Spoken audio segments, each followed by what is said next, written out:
Hey there, guys, and welcome to the first Donkcast of 2019. And it's a quiet one. It's just me and Ian today. Hi guys, Happy New Year. Al's working tonight, and Jacob's having a bit of a mare. So well, less said about that the better, I think. But Yeah. yeah, if Jacob's able to come back on, he will join us. But yeah, how's your New Year been, Ian? How's it going? Pretty bad because today's Monday the 7th and today was the first day back at work. So everything prior to that was great. Yeah, Christmas, New Year, you get etc. an extra couple of Uh, days off, man. That's not so bad. and I'm not complaining about those extra few days. I just wish it was longer. Aye. What about yourself? Not too bad, not too bad. Loving some Pokemon again. It's been a busy old December for me. I don't know if that came across well in the pod, but every time I came on, I was totally like scunnered. But yeah, like the build up really kills me before Christmas. It's really busy, and then just having some time off to go like here. I've got like 4 hours today. I can just sit and play Pokemon has been fantastic. I've enjoyed Absolutely. that. I've enjoyed that, and I'm looking forward. We're going to get into this later, but all the new team up decks that are coming out. I've seen a whole lot of videos online that get me super excited. But Yeah, absolutely. but yeah. So what decks have you been playing? Uh, Pretty much exclusively Blacephalon. Yeah. Um, I've dabbled a little bit with Jimmy Pendarvis's list from Roanoke, Yep. which is I know a deck that you're really It enjoying right is. now. It is. And that is a cracking deck. I really like it. It's a lot of fun. Yeah. That I is. just Blacephalon, man. I've been on it for quite a few weeks now. Really since the card first came out, I thought it'd be great, and Yep. it's not letting me down. No, It's it's a not. great deck. I love it. I totally agree, man. I genuinely think Blacephalon's probably the best deck in format now. Hmm. Aside from maybe you could argue something like ZDT, maybe you could argue something like Yep. Guardy, but I really think it's Blacephalon. I think it's just head and shoulders, just such a good deck, such good Yeah. matchups. Got a bit of a target on its back, but I still Well, think see, you've run through a lot of stuff. yeah, see that this is the problem. It does have a target on its back, but it, it's the way I kind of described it to you the other day. It can beat anything, Yeah, but it can also lose to things. yeah, So even if they're running Sceptile, for example, you can still beat it. yeah. So even if they take against it, you still get a chance in there. But it can, if it bricks, it loses because it's 180 HP GXs. Definitely. It's funny that you mentioned Guardy, Jimmy Darvis's list. That is the exact list I'm playing for Pokebeach this month, and I've been playing a whole lot of that deck. Really enjoying it. And my first round matchup was against Blacephalon, and I lost 2 games to 1. And it was like game one. You know, like for the people listening, I phoned Ian.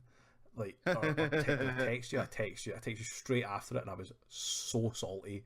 It was so ridiculous. So game one, my deck completely bricked. I think I started Mudkip, and my hand was just like so bad, so bad. I didn't get Elms until about turn 4, and by this point I was like, "There's no chance I'm winning this. There's absolutely no chance." So I ended up I played out a bit of it, and then I kind of got back to the point where I was like, if the stars align, I might win here. But it was like he had to miss energy or something dumb like that, and I was like, he's not missing energy, he's Blacephalon. Yeah. So because he'd had to spend quite a few energy to knock out a few things I'd put up for him. I think I put up like a mud. He knocked out the Mudkip, so that was like 2 energy, and then I got him to knock out a Ninetales, which was like another 4. And I was trying to like play him out a little bit like that, but like it wasn't happening. There was no chance. Game two, I set up pretty well. I got to go first that game, and set up very well.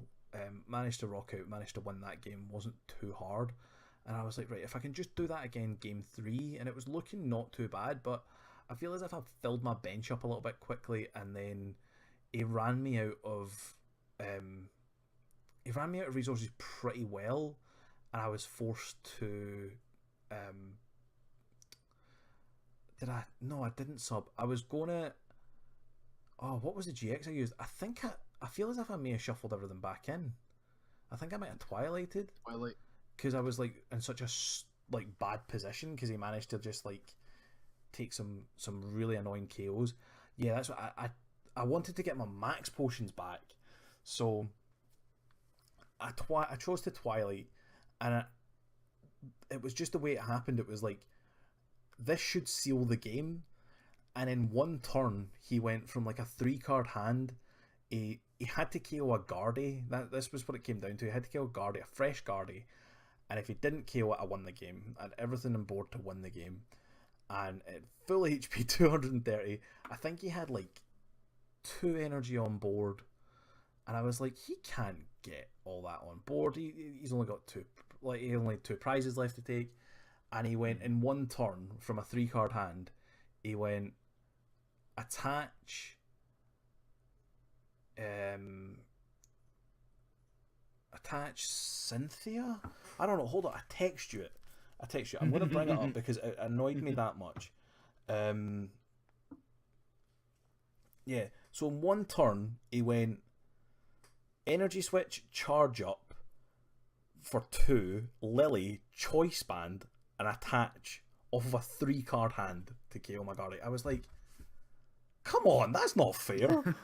And I was like, I was so salty, but at the end of the day, what are you supposed to do against that? I don't even think Blacephalon played Choice Band. I was like, well, there's a few lists kicking around just now that do play it. And I see the point of playing it, you know, like it takes KO and a Zoroark from 4 energy to 5, from 5 energy down to 4 energy, so there is merit in it. But I think typically you were right to not expect it. Most lists aren't playing it. I feel as if I hadn't seen Choice Band either. Like, I feel as if like he didn't play it during those games. Maybe he did, and I just like it went over my head because like you don't really think much about a Choice Band. But then I was like, when I was trying to work it out what he could do, I was like, I don't think he can get a KO on my Guardy. I think I'm pretty safe to just like promote this and then swing, and then he'll have to answer me, and I've got everything I need to knock out. Do you know what I mean? Like, I think the only way he could have like preserved the turn was attacking with like Naganadel or something like that. I couldn't remember. There was some way he could have done it, but like, oh, it was so frustrating. But yeah, so I lost round 1 of Pokebeach. First Pokebeach I've played in like, this will be 3 months. I played in October, and I dropped quite quickly in October because I went like, I think I played spread and I lost a couple of games, and there was no point in continuing, so I dropped that to focus on some other stuff. And then yeah, this is the first one back, and I was like, I lost, and I was like, seriously, okay, that's fine. I'd rather lose to something like Blacephalon, because then that way, like, if that goes further and I end up eking it into the top 8, do you know what I mean? Like, I wouldn't mind playing Blacephalon again. I do have answers to it. I've got the Swampert. I've got the Guardy even is quite hard for Blacephalon to KO. I feel as if like it's got a pretty reasonable matchup. I don't think it's overly favourable, maybe slightly, but like I feel okay playing against Blacephalon. So yeah, definitely. I mean, that was the final of Roanoke. Definitely, Blacephalon versus Pendarvis's list, and obviously Jimmy won that. Yeah. But what you're describing is what happened. He went, set up game 1, won it quite easily. Did nothing in game 2, lost. Set up in game 3 and won. So yours happened in reverse. Yeah, sort of thing. But it's the thing about those decks, man. Like Blacephalon, you're not trying to find the turn 1 Elms, and it doesn't really hurt you if you miss it. Yeah. Whereas you if just you want don't get you just want a one, good B string turn. That's really all you want. yeah, that's it. If you can hit your B strings at the right time, set up a couple of Naganadels on the bench, you don't really need much more than that. Yeah, man. The one thing to watch out in Pokebeach, and this is really, really frustrating because I've had to play around this to try and win matches when in real life I wouldn't have had to, that when they discard Beast Energy, the 30 damage is taking off. And I don't know why they haven't fixed this glitch. It drives me crazy. See, yeah, I even thought about that, and I was like, if he uses Beast Energy here, he should win the game, right? And I was like, if he drops Beast Energy, I'm going to give him the game. I'm going to be the bigger guy, because at the end of the day, he should win. If this was a real life match, he would have won. And I was like, if he drops Beast Energy here, I'm just gonna concede. I'm just gonna go do it. You've got it. I know about the glitch. I know you'll be 20 damage off, but I'll give you it. Like, I think that's only fair. Do you know what I mean? Like, at the end of the day, like, karma's going to come back and get you if you don't. Well, Do you know what I that's mean? the thing is, that's the honourable thing to Of do, course, because yeah. who wants to win because of a glitch? I'm not winning because of a very well-known glitch. It's been talked about Like, a lot. I lost, like the tournaments they do, like the 8-man tournaments. Yeah. I lost the final of that because of that glitch. That's gross. Like, I mean, it doesn't really mean much. It's a wee kind of online tournament to try and get some extra packs for trading. It wasn't a big deal, but it's just frustrating that was the reason that you lost. Yeah, So no, it's definitely very frustrating. But yeah, while we were away, the format got busted, and basically. What is this, Lieutenant Surge? This is Lieutenant Surge, man, yeah. Just transitioning quite heavily into that here because, mate, it's not fair. Like, we were all having fun, right? And then I'm going to talk about 2 cards here because I feel as if there's 2 supporter cards that one of them's getting talked about a lot and one of them's not getting talked about all that much, but it's disgusting. And those are Lieutenant Surge's Strategy and Koga's Trap. And both of these make stall mill decks just disgusting. Koga's Trap is basically our new Verbank, and because we've got Survivors, we've got Survivors, and then big bulky things like Whalelords, you can literally put Whalelord Magic Carp up in the active, have loads of snakes on your bench, and then play Koga's Trap to poison and confuse your opponent. And confusion for me is better than sleep, like it was, like you had Verbank that put you to sleep and poisoned you. Obviously that had the built-in effect of doing more damage, but oh man, it's just gross. I'm with you there. I think it's a great card, man. Oh yeah, it really it's is, fantastic. It's going to make right. It's going to make, for the people who like to have a bit of fun, it's going to make some pretty fun decks come out of this. For the people who hate everything that I do, they're gonna ruin my day with this card, man. And that goes hand in hand with Lieutenant Surge's Strategy. You can only play this card if you have more prizes than your opponent. You can play 3 supporter cards in this turn, including Lieutenant Surge that you played. So basically, you can play 2 supporters in this turn. It's a supporter that lets you play 2 supporters. And I watched a video. Who did it? I think it was Mahone, actually, that did a history of double supporters in the TCG, and it was like there was a Guard of War Galley deck that like you play 2 supporters, 1 worlds. I remember that deck. The Joe Brain's Magnazone won a regionals with Zoroark quite recently and expanded. There was, oh man, now I'm blanking. There was several other. There was a Smeargle that won worlds that let you play a supporter from your opponent's hand. So basically, it was an ability that when it was in the active, you could use a supporter from your opponent's hand as the effect of the ability. So you would get it into the active, use a supporter, and it would basically turbo. It was used in like turbo decks to like basically try and steal a Juniper, and then use another Juniper from your own hand. Do you know what I mean? So you could literally just dig through your deck like insanely fast, and then set up Darkrai and stuff like that. So this is something we really need to look at. It's the only caveat to it is being behind on prizes, and that's really not that hard to do, especially if you're playing a deck that wants to stall out the game. Your opponent's going to try and take prizes, and you're going to just sit there and not ever attack. You're going to run your opponent out of resources and then kind of win by default. We were talking about this before we came on to record. I don't think it's that broken in standard. I think it's going to be strong. I think it's going to be a very good card. I don't think it's going to be busted. I think there's ways we could get around it, even playing things like the Girafarig that puts things into the Lost Zone from your opponent's discard. That's a decent way of getting around it. Obviously that doesn't fit in every deck, but it's decent to just slow your opponent down. But it's going to really, really hurt the meta, I think, especially in Expanded. The fact that you can play one of these Battle Compressor at turn 1 and then have access to it throughout the game with Versus Seeker. You can play Steven's Resolve as another one in Standard and Expanded to get the 3 supporters you want, i.e. Surge, Acerola, Lusamine, Guzma, whatever you want, and then troll your opponent with that. You can it just sets up so many like really dangerous combos. These stall decks love having massive hands. They'll magical ribbon, they'll Steven's Resolve. They just build up their hands to insane levels, and then suddenly they can play 3 supporters off of it. Yeah. See, this is the problem with it, because as a card on its own, it's incredibly powerful.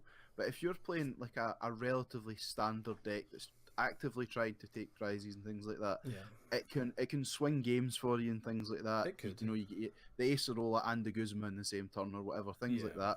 But the thing that puts it over the top is when it goes into stall decks. And we've already seen stall decks be really successful with Sylveon, and now we're getting Whale Lord, Magikarp with 300 HP plus, is it Muscle Pads or something like that it's called, that's going to put it to 350?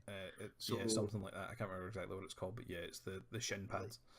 Like what are you supposed to do? And you and I, obviously, last League Cup we were at, there was 2 stall decks, maybe 3 running about, and you came up against both of them, I came up against one of them, and it's just so frustrating.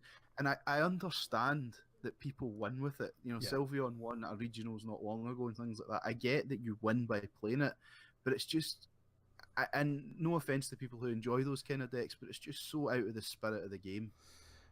Yeah, you know, I agree that it is. I think there's funner ways to play the game. There's even like Mill.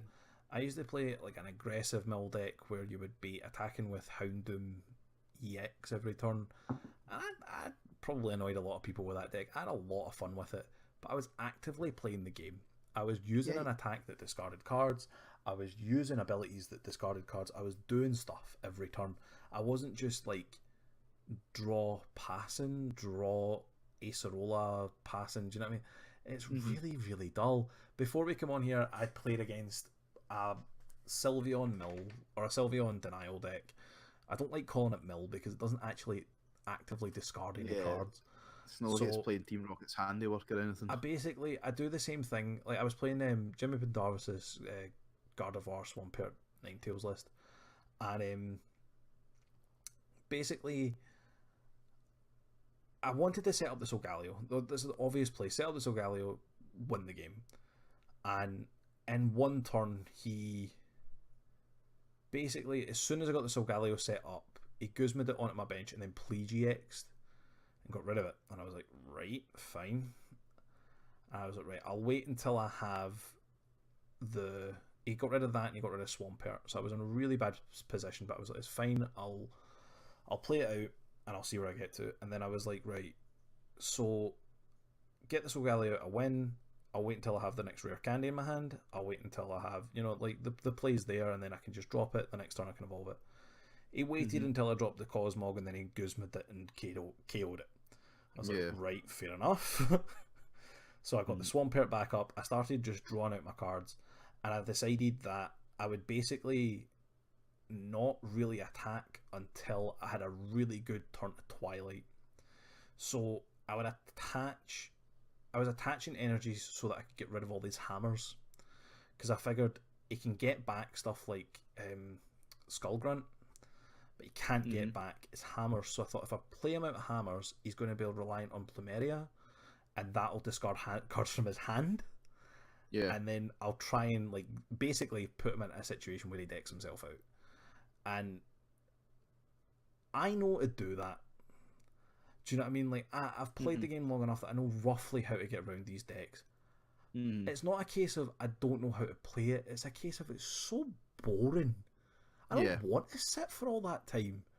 And because, I mean, the game was, like, I must have started playing at about 8:30. And then you guys, we were meeting up at about 9. And I must have played that game until about 5 to 9. I was like, that was like 25 minutes. And it's like, that's such a long game. I don't want to play that. It's such a long, boring game. And I did win, but it's dull. It's really, really dull. I ended up... He got me in a situation where I had Swampert active, and I didn't want to ever retreat the Swampert because that just gave him energy. So my plan was to 3-hit KO his Sylveon using Swampert, which sounds disgusting, but I kind of knew I was never going to KO his Sylveon. but eventually he would have to like Acerola and do some stuff and just basically just keep burning cards out of his hand. I wanted him to continually have to use cards every single turn, so I don't play Field Blower. It's not in the deck, but I got it to the point where I was doing 110 damage a turn, and then that way he has to assume I've got a Field Blower. He has to he can't let me go to 220 damage on it because a Field Blower wins me the game. So every turn he was using Max Potion. So I just got rid of all his Max Potions. Do you know what I mean? And then, like, you just got to keep making them play cards, and that's easier said than done. Some decks can do it, some decks really, really can't, and it's just so dull. Unless you've got, like, a Twilight GX, or you've got a Malamar or an Agony to bring back some energy, it's so boring. It absolutely is. Yeah. It was just the cup at Dundee I mentioned earlier, like, the Sylveon deck, I must have been about 35 minutes on that one game, and it was just, and again, like you said, the strategy was there and it was in place, and I missed it by a card, just because of a bad draw. But I beat that deck in one turn, and I was so happy. that's the other side of it, isn't it? That if they whiff what they need, they whiff the energy or whatever. He whiffed energy turn 1, and I managed to knock him out, and then he just proceeded to win 2 games, and I was like, oh, it's horrible. It just, I mean, fair play. It's in the meta. People play it. You need to be ready for it. You need to know how to deal with it and all that other kind of stuff. That's fair enough. But hopefully, as we move into like team up, and it becomes easier to maybe take these big knockouts on stuff like Sylveon, we'll start to see it less. I suppose the counter argument there is Warlord Magikarp, we might see things along those lines a little bit more. See, Warlord Magikarp looks scary. 300 HP is a lot. 350 HP is even more. But it's weak to grass, and being weak to grass isn't good. It's not, especially good when Venusaur Celebi's running. Venusaur Celebi's a thing, but Venusaur Celebi takes 4 energy attack, right? Well, being realistic, it takes 4 energy attack. It's going to be hard to power up. Something like Shaman, like the baby Shaman, is going to do really good damage to it. If Galissapod's still running about, that'll do good damage to it. Like, Shaman looks as if it's going straight into Rayquaza decks. There's already Dhelmise in Rayquaza decks. There's answers to rally back Shaman for counter energy. There's rally back Shaman as well. Yeah, definitely. That's what is that, 120 for a counter energy? Yep. So Choice Band takes the knockout. Yeah, like it's fine. Like there's definitely ways to get rid of it. And I think that's what balances it slightly, is that it does have a very prominent weakness. But yeah, it's just tricky. Lieutenant Surgeon, Koga's Trap, for, cut a long story short, they both suck. Pretty much. They both really, really, really suck. It's what we're moving into, man. It's going to be a really weird format for a couple of weeks while everybody's playing stall. But hopefully it's not going to be too bad. We also got a nice Venomoth GX I kind of want to quickly mention. Yeah, he's cool. So for a grass double colourless, Secret Ninja Teaching, which is a fantastic name. 110 damage plus. If you played Koga's Trap this turn, this attack does an extra 90 damage, so 200 damage if you played Koga's Trap, plus the damage you're going to get from Poison and Confusion. It really adds up. Well, it's 210, so it's knocking out Zoroark. It's 210 instantly. With a Choice Band, you're getting 240. Assuming it stays alive and it stays confused, it's not going to attack you, blah, blah, blah. It's really, really nice. And then if you played Janine during this turn, which I'll quickly mention in a second as well, during your opponent's next turn, prevent all damage done to this Pokemon from basic Pokemon. And then it's got Dance Exchange for 60. Shuffle your hand into your deck and draw 10 cards of colourless energy cost. So it's Drampoo's GX attack with 60 damage. It's really, really nice. It is nice. And just quickly, Janine, that we previously mentioned, to get that immunity from basics.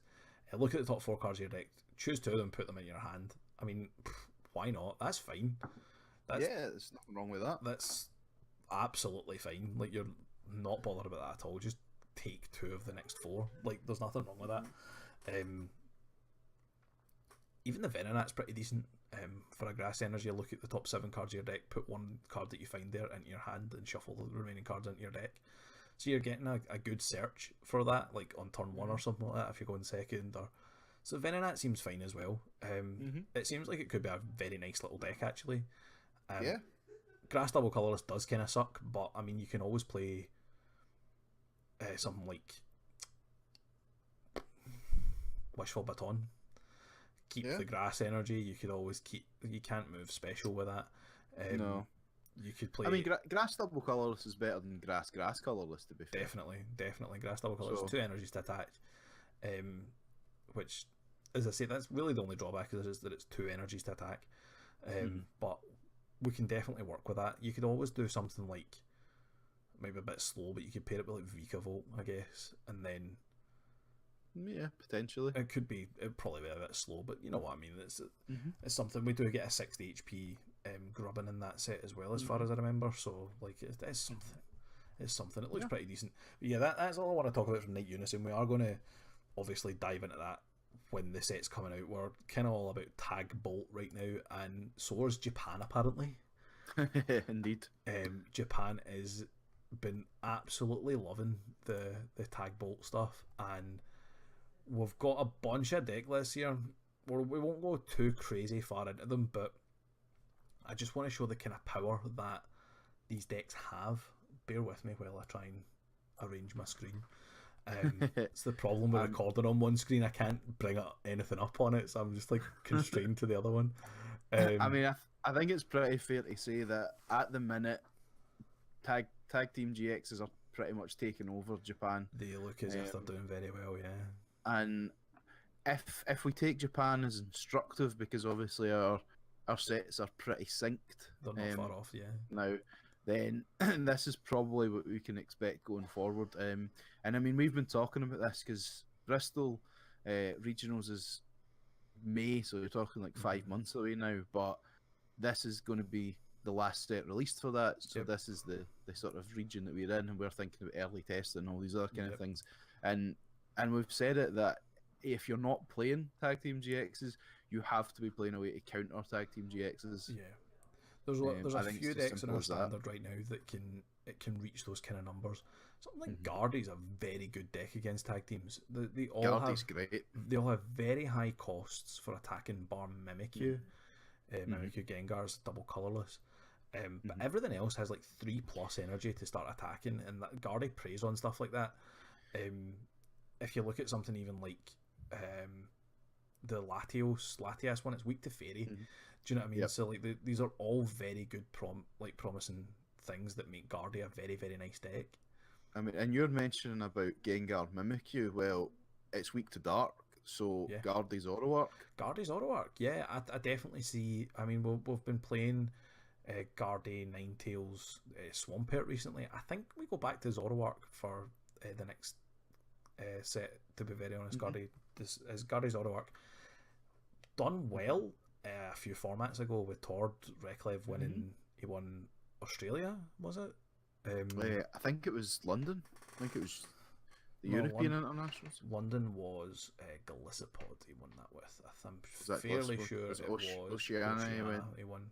Fair enough. With Guardy Zoroark, and the only reason I like it so much more is that it's just a bit faster. It's a bit easier to set up. It's not as clunky.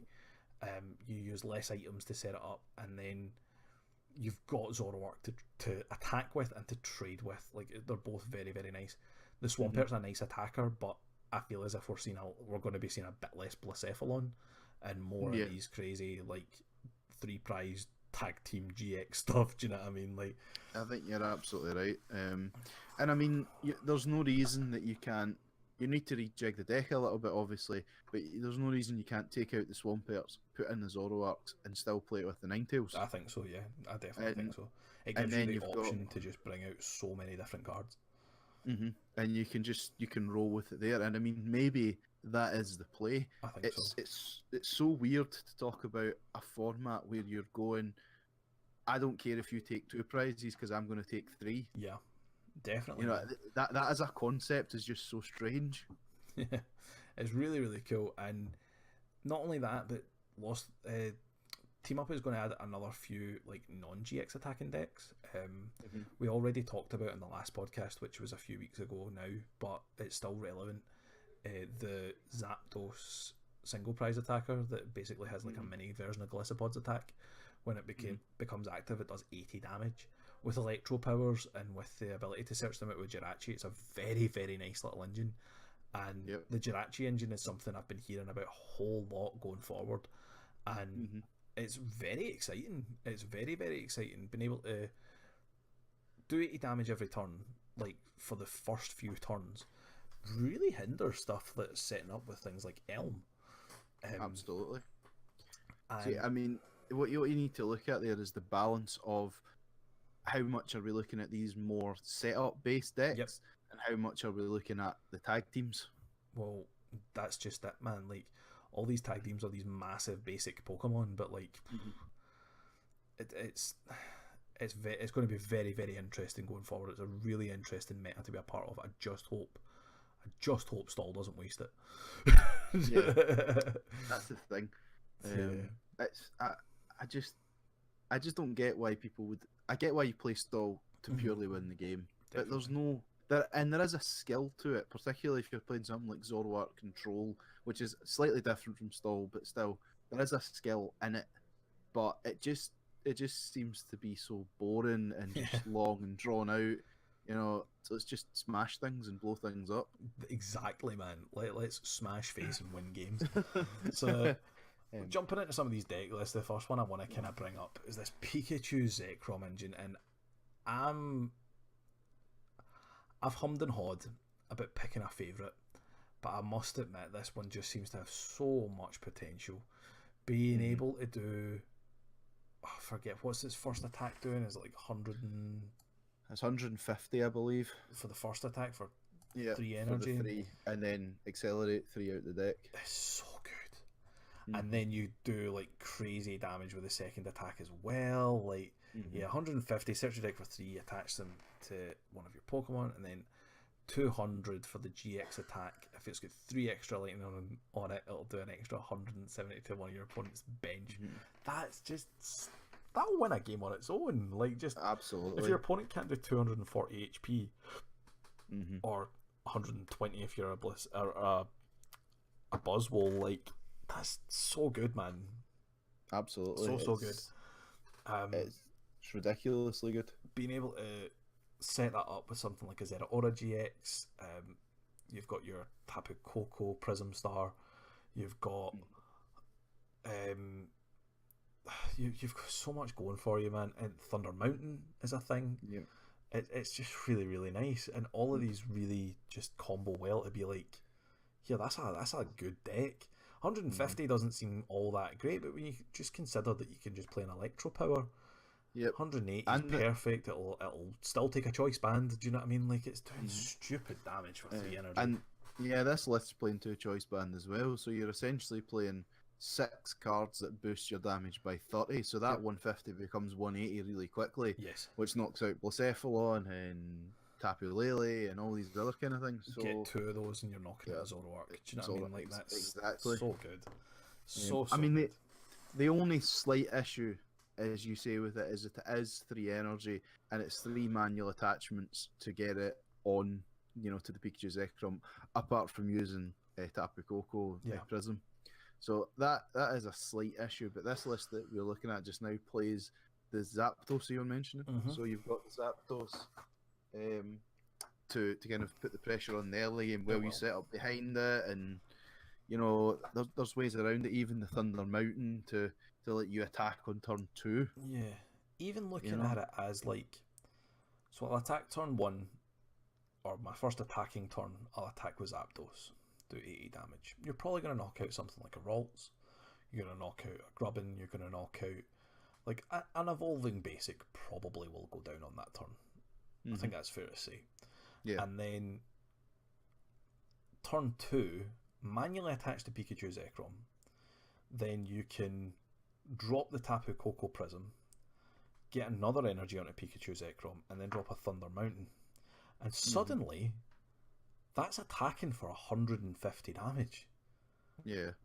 And as you say, that becomes 180 very, very quickly. deck plays for Guzma.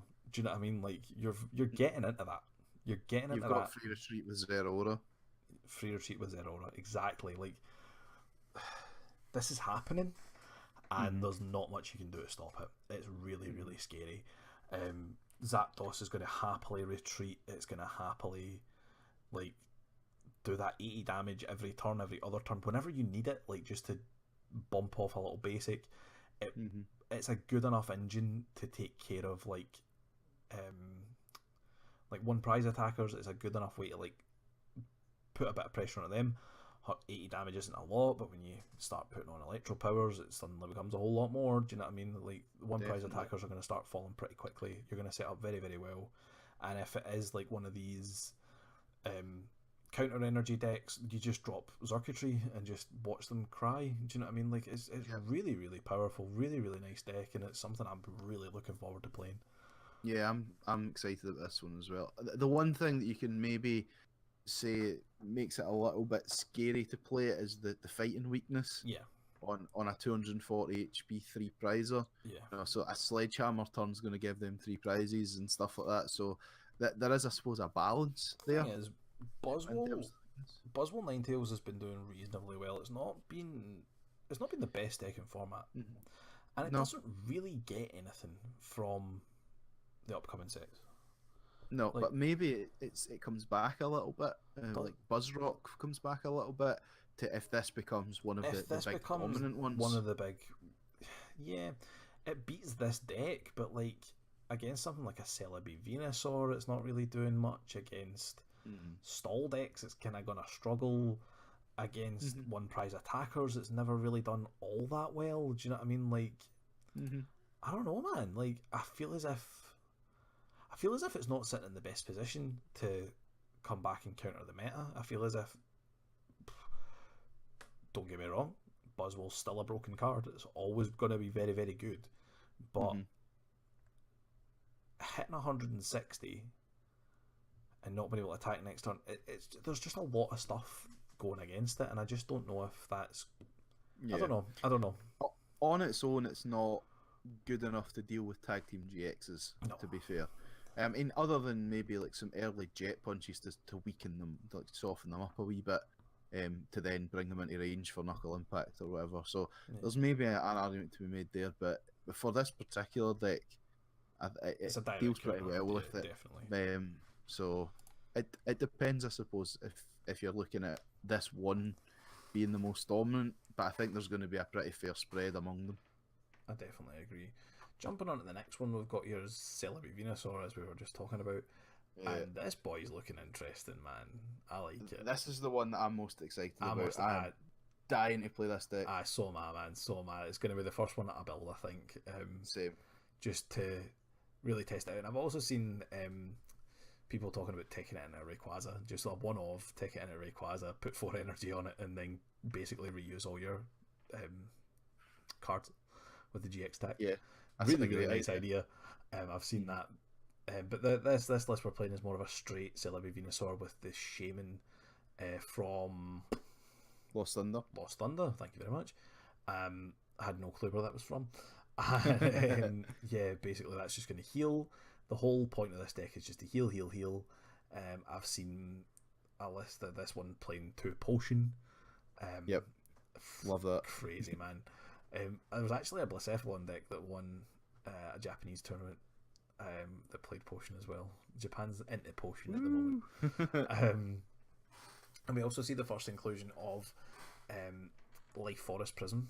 Not the other one. Viridian City, not Prism, just Viridian City Stadium, which is behind the Life Forest Prism there. Is that Viridian? I thought that was Aether Paradise. Oh, you could be right, actually. Yeah, it probably is. Yeah, it probably will be. Is it Sophocles behind Kukui? It's two Sophocles behind Kukui. Fair enough. Yeah, do you know that is Aether Paradise, isn't it? I'm dumb. But yeah, the first inclusion of Erika's Hospitality, which is a very nice card, is going to be an extra draw supporter for us. As I quickly scramble to find what the card says. It is not here. Come on, man, seriously. there it's there. If you have 6 or more cards in your hand, including this one, you can't play this card. Draw a card for each of your opponent's Pokemon in play. So you need to have less than 6 cards in your hand, which is fine. Or 6 or less, I should say. But yeah. No, 5 or less. If you have 6 or more cards in hand. So exactly 6 is fine if you include Erica's Hospitality. Fair enough. Yeah. So, oh no. 6 or more cards in hand. Okay, you can't so play you need this. 5. Yeah, sorry. 5 Yeah. including Erica's Hospitality. Sorry. You can draw a lot of cards with this. Yep. Very, very nice. Good to have another Really draw good. supporter option that's not shuffling. I feel as if this is definitely going to see play. Oh, 100%. Also in this deck, Judge's Whistle. 4. Yes. This is maybe my favourite card in here. This is basically Versus Seeker, but only for Judge. Yep. And It's great. That's awesome. Just being able to really haze your opponent every turn, like with Judges and healing, and yeah, it's a pretty nasty little deck, this, isn't it? Also, they include the 4 Crushing Hammers in there as well. Really, really nice little deck. Gonna see a bit of play. I think I definitely see the Venusaur coming out to play. But yeah, Definitely. the next one is utilising the Naganadel Quagsire engine to bring back water energies and move them into your active position. And we see, kind of hard to see in this scan, it's not a very good one, but we see 2 Wailord Magikarp GX, 1 Snorlax EV GX, and we've also got things like Articuno, which has an ability that stops supporters being used to your bench. Is that right? Something like that. The new Articuno. Yes. Yeah, water Pokemon on your bench can't be the target of your opponent's Guzma, trainers. basically. I think it's something along those lines. So basically it stops Guzma and Yeah. Plumeria, I guess. And potentially counter catcher as well, if it's trainers rather than just supporters. Yeah, I'm need to check not that. sure. I'll check that. And also Volcanion with the Prism Volcanion, which has always been a pretty decent card. Unless you spread a little bit. So yeah, when this is your active Pokemon, whenever your opponent plays a supporter card from their hand, prevent all effects of that card done to bench water Pokemon. So it's supporter cards from their hand. Fair enough. And this does have the first inclusion of the support of the stadium that I goofed up on earlier, Viridian Forest, which basically is energy search, which is fantastic. You can discard a card from your hand and just search for basic energy from your deck. Really, really nice card. Is going to see play. Being able to search energy out is something we've both wanted for a while. People are playing Energy Lotto for this exact reason. Even just to get like a Fairy Energy or something like that, or a Metal Energy in Ultra Necrozma. It really, really helps just grab out those basic energies. And this is the way I like to see cards with like 300 and 270 HP being played. Like, at least it's going to attack you. Like, the idea is that it can take a couple of hits and still attack. Like, that's fun. Absolutely. And this is a deck that can actually use Wailord's GX attack to its fullest potential, which is hilarious. It does 10 damage and 100 to each on the bench if you've got an extra 7 energy attached. So of your 12 water energy, you'll need 8 of them on your active. It's not too hard with the system that you've got going there. And Guardy still doesn't one-shot it with only a single Fairy Energy. Jesus.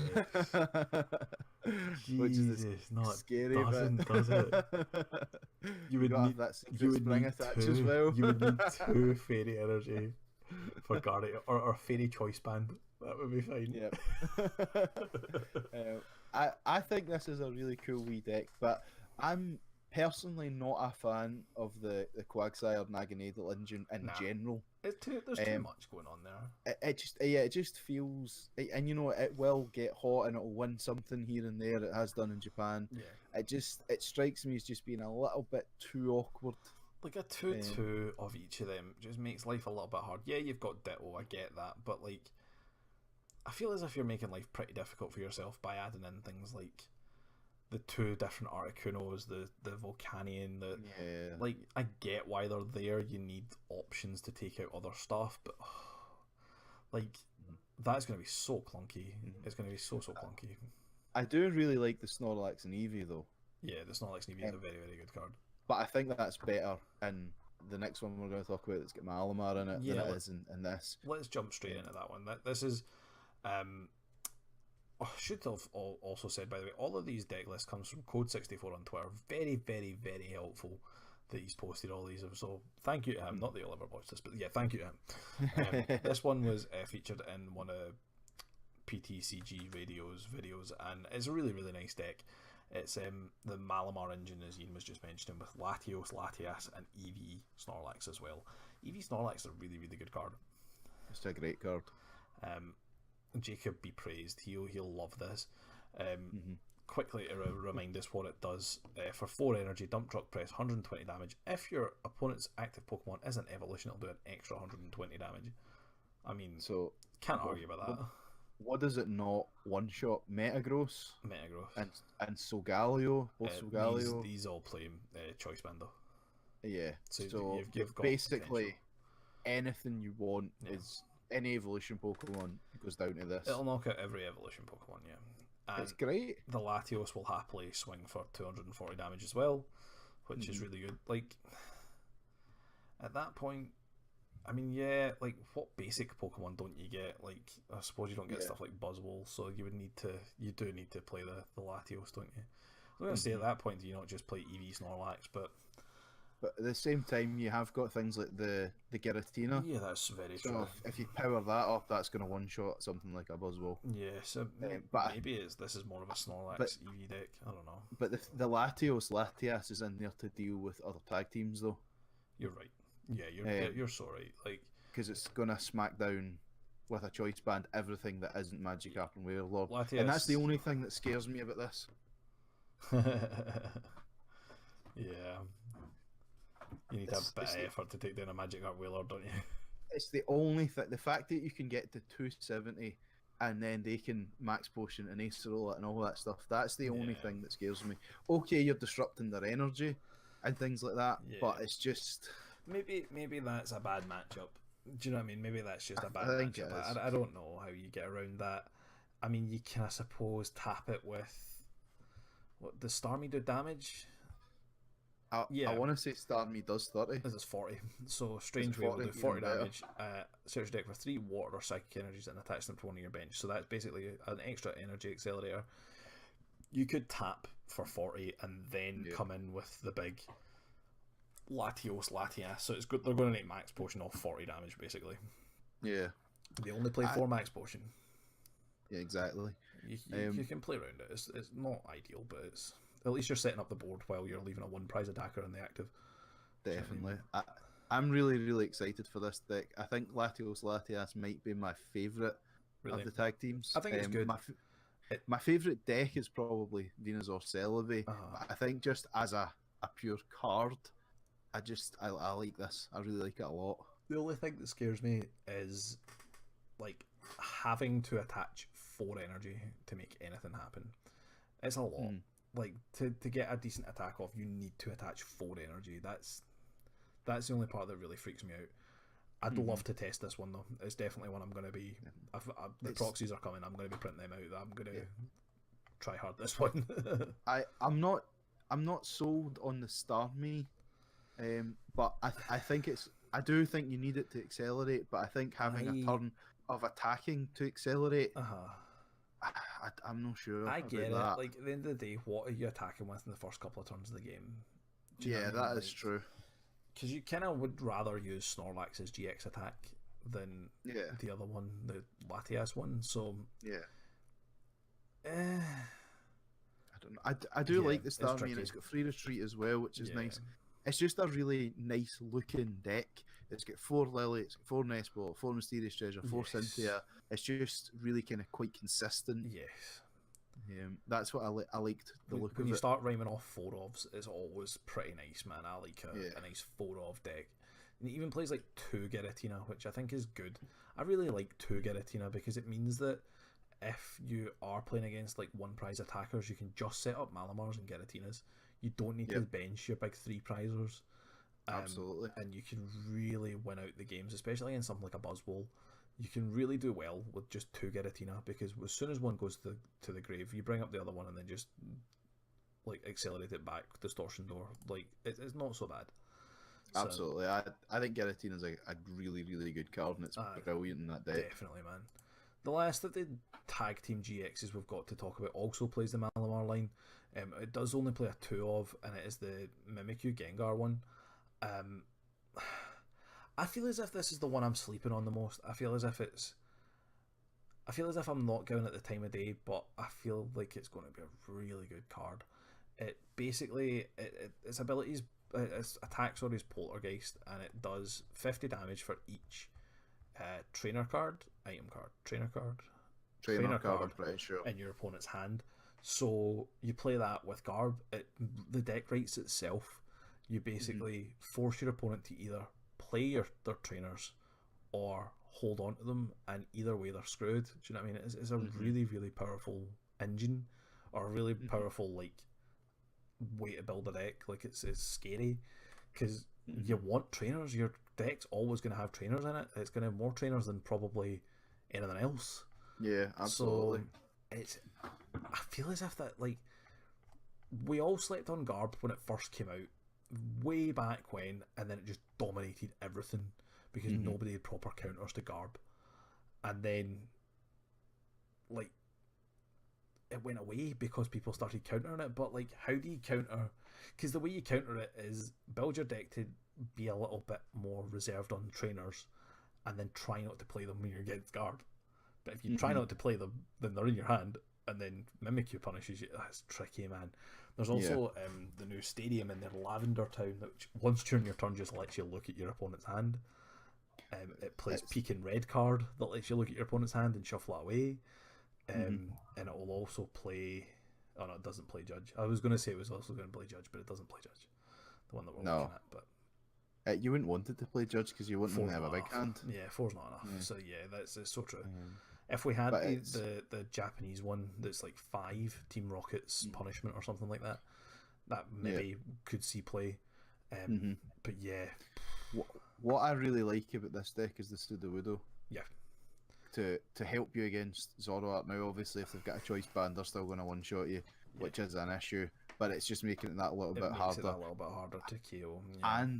And it means that if they go turn 1 Elms or whatever, then they're holding things in their hand, like if they've got nest balls, for example. Yes. They can't play these cards out. I feel as if Sudowoodo is something you're not going to instantly think about either. Like, you're going to be like, what is this deck? It's Malamar, it's this, it's that. Am I playing Malamar Giratina? Am I playing Malamar? Like, Malamar could be with so many different things. So, like, you might not be thinking about, like, what you're actually going to see, and then as soon as you start setting up and Sudowoodo comes down, really can lock you out the game for a good couple of turns until this thing gets rolling. And you're going to have to play item cards like Ultra Ball to try and get rid of them from your hand, and then suddenly Garb becomes an issue. Really dangerous deck, and I feel as if it should not be slept on. It could definitely take some big tournaments quite well. My only worry about it is the weakness.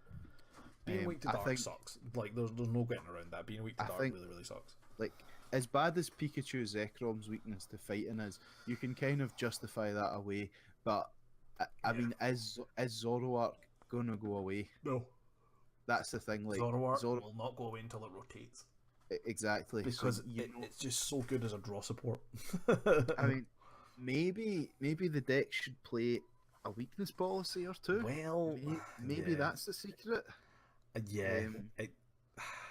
I don't know. I mean, it doesn't look like it's got a lot of space for something like that. But that's what I was going to say. Is there space? Like, it already plays Max Potion. It already plays a couple of stadiums. Nest plays balls, Acerolas.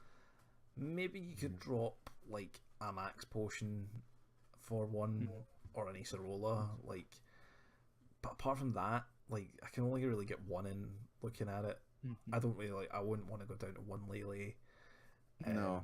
Because I feel like being able to search out Acerola late in the game is very handy, and being able to search out Lily turn 1 is very handy. Because you don't want a prize one. Yeah, it's. Does it need 11 energy? Like the 10 energy. Does it need 10 energy? That's quite a lot. Considering there's like true. One prize, one energy attackers apart from Giratina. I feel as if you can maybe drop an energy. It's a weird thing seeing a Malamar deck that only needs one Malamar. Yeah. You know what I mean? To just attach quickly to the GX and then you're good to go.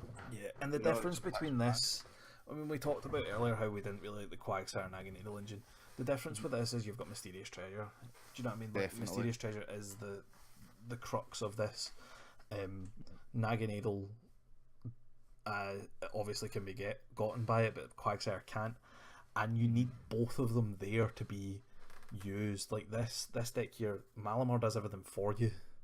It puts it on the Pokemon on the bench, it's done.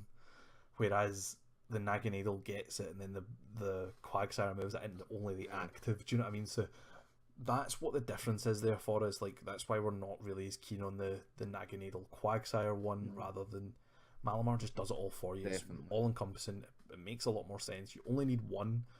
You don't need, like, ideally Quagsire and Naganadel would be setting up 2 Naganadel and a Quagsire, which is 3 bench spaces. It's 3 stage ones, all very, very hard to get, whereas this really would be quite happy with one Malamar and just putting energy onto like a Mimikyu, Gengar, or even onto just a Trash Lunch Garb to come into the active. I mean, if you're going first and you're playing 3 of the Tag Team GX, so you're hoping you're going to start that. Yeah. If you start that, you attach, you pass, turn comes back to you, you attach again, you've got the attack off straight away. Yeah, and you can be doing a couple of hundred damage turn 1. Exactly. Especially all these peak and red cards and stuff like that. Like, you know how much damage you're doing. And you're just like, well, what are you going to do? I mean, if your opponent isn't playing Zoroark at that point, then they're in a really bad spot. And even something like a Blacephalon, you only need 3 plus a choice band. Like, 3 trainers plus a choice band. And Blacephalon's playing all those energies, all those trainers, do you know what I mean? This deck is being slept on.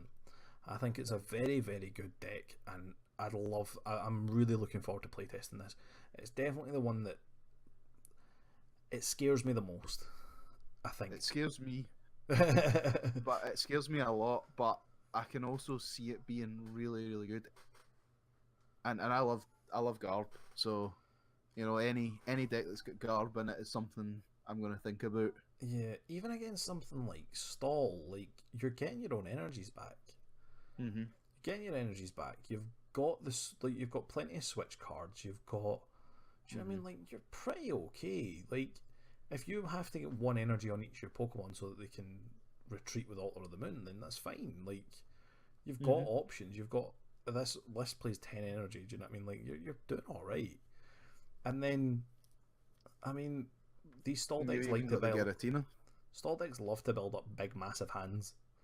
They love to build up all these hands with all their freaking annoying supporters in it, and then Mimikyu Gengar takes advantage of that straight away. So, absolutely, it's definitely worth a look.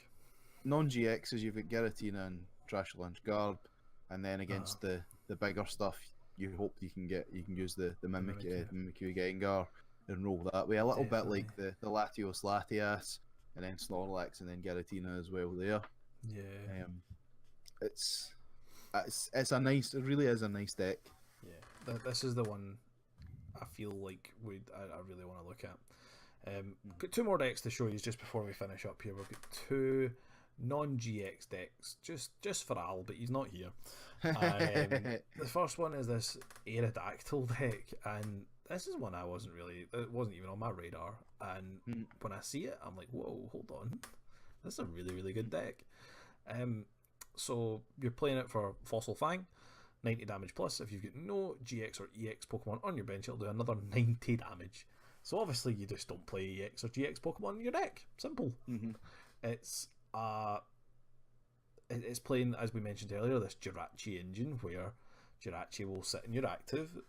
You search your top 5 cards and you can grab a trainer. Is that right? You grab a trainer from those 5 cards, stick it in your hand, and then you go to sleep. But you play skateboards, so you can just free retreat out of that. Yep. I mean, it's a nice little engine. There's nothing wrong with that in the slightest.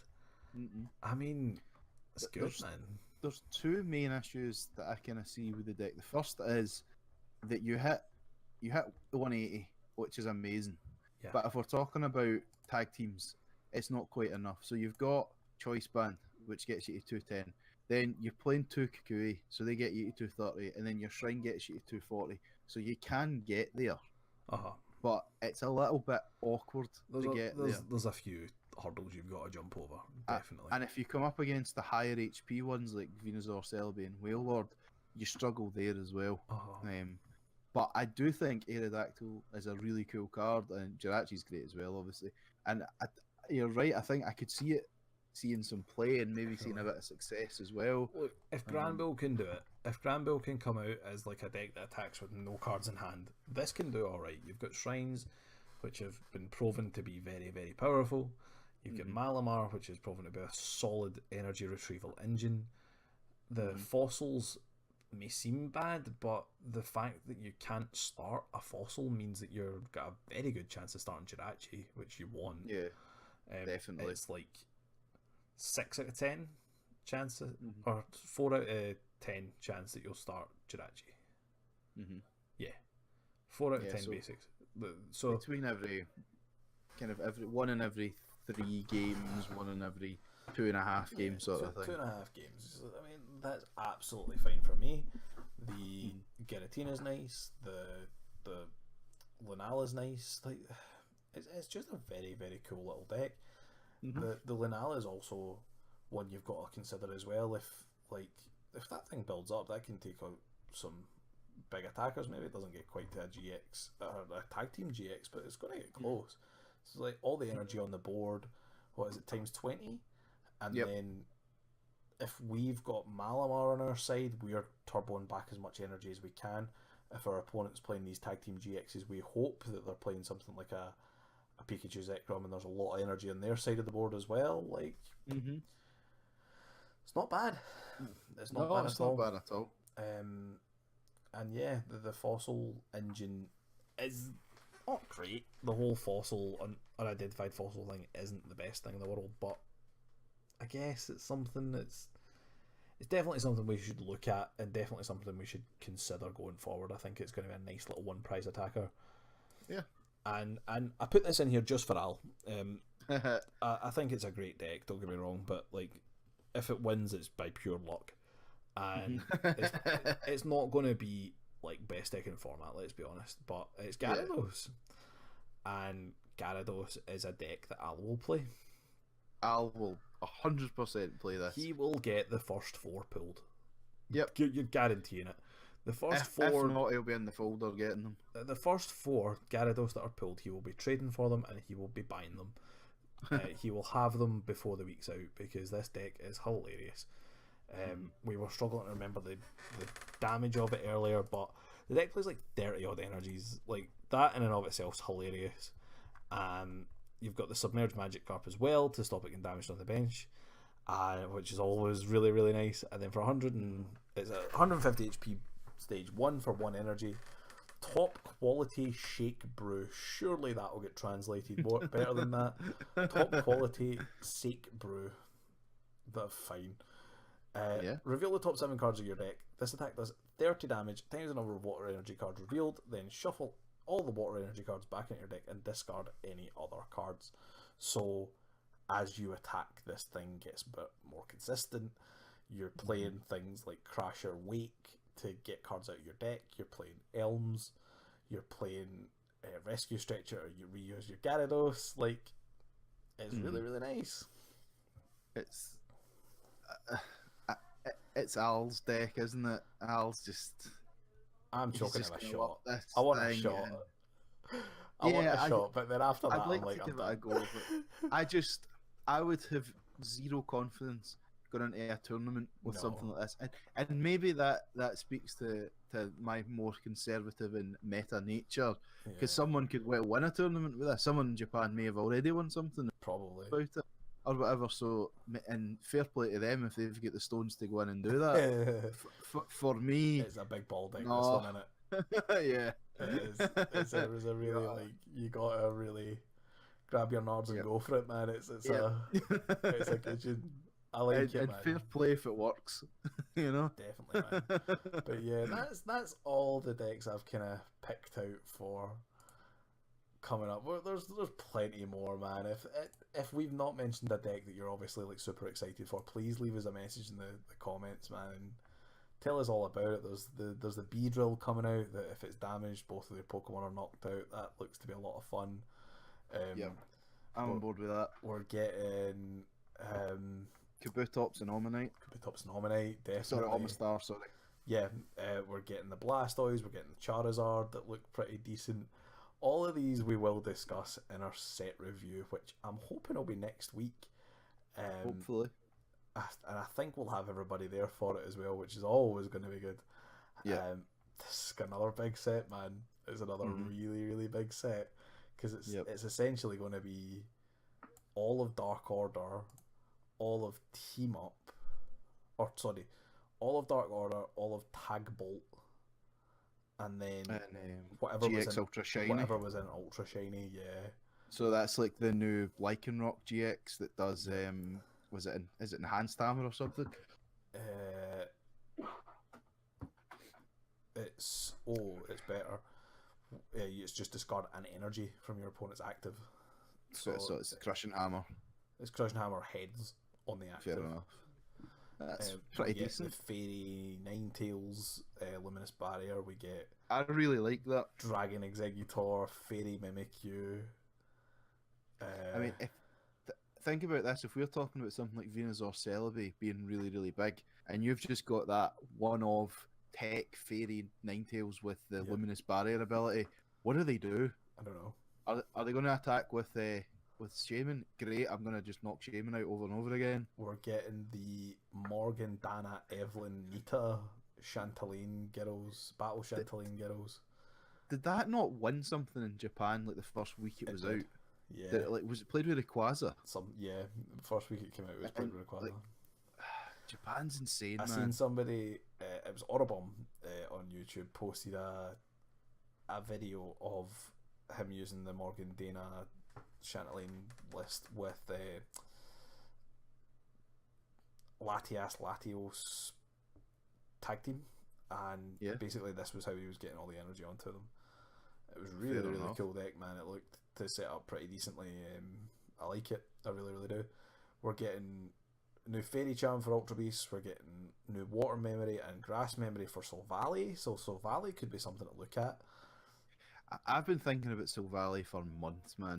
We're getting your boy Ampharos GX. Yes, I'm super excited for Ampharos GX. Definitely. We're getting the new Alolan Muck. Which is a really, really nice card. When you play this from your hand, tip off one of your Pokemon during your turn, look at the top 6 cards of your opponent's deck and discard as many item cards you find there as you like. Which is really, really nice. We're getting loads, man. We're getting loads of cards. A lot of these are really funny because we've talked about them on the pod before. We're getting to that point now that we've mentioned some of these cards. I think we actually, I feel as if it was like me, you and Al went through a bunch of the Dark Order cards. I can't remember if Jacob was there or not, but we went through a bunch of them and we basically deconstructed that set, so it'll be cool to then go back and look at it being like, hold on a minute, like there was other stuff here. Definitely. We've gotten Fairy Rise already, so that's what we're getting. We're getting everything from, what was Super Burst Impact? Did we get that already? I think we've got that. We've got that, that's Lost March and stuff. Cool. Aye. So we're getting Dark Order, we're getting whatever's left of Ultra Shiny, we're getting Tag Bolt in our set. My cat's lying on my shoulder cleaning herself. She's completely on me. Right. On that note, we're also the EV collections will be coming out soon as well. That'll be something we'll need to consider doing a little discussion on. Hopefully, by the time they get released, we might have some English deck lists for them and stuff like that. Like, they look pretty good. Definitely. Yeah, that's all for this week, man. What's your plans for this week coming? Nothing much, to be honest. We've got obviously League on Thursday. Yep. Then Community Day on Saturday. Yep. For Pokemon Go, and then Dundee on Sunday in theory. Nothing much, he says. That sounds like a pretty busy week to me. Well, that is a pretty busy week. All Pokemon related, unsurprisingly. All Pokemon, and I will also be having my game 2 of Poke Beach will be tomorrow. I've got it booked for 10 o'clock tomorrow night, so hopefully we do better than we did round 1. You can let us know how you get on. I will. I'm sure I will. So yeah, it's been a good one. And another, just quickly before we go, Detective Pikachu mini set announced, by the way, mate. Oh yeah, this is cool, man. Have you also seen? You just reminded me of the tins that have got like Pikachu, Eevee, Charmander, Bulbasaur, and Squirtle on it. They are so cards in them. Cool. Like, I mean, they're the kind of thing that you don't need, but you really want. Yeah. Because the Charmander's like standing in a pool of water, and you're like, oh my god, Charmander, why are you in water? But he's got this wee look in his face, like, I know exactly what I'm doing. I got this. Yeah. It's so cool. It's the here, da, watch this, mate. Like, like, don't do that. The best one out of that is the Farfetch'd on the same tin that's just the raging Farfetch'd. It wasn't invited it. It's just sitting watching everything. Brilliant. Yeah, I did see them. But anyway, right, we're getting distracted, man. Right. I will see you. I'll see you Thursday, but for these guys, I'll see you next week. See you later, guys. Good night, everyone.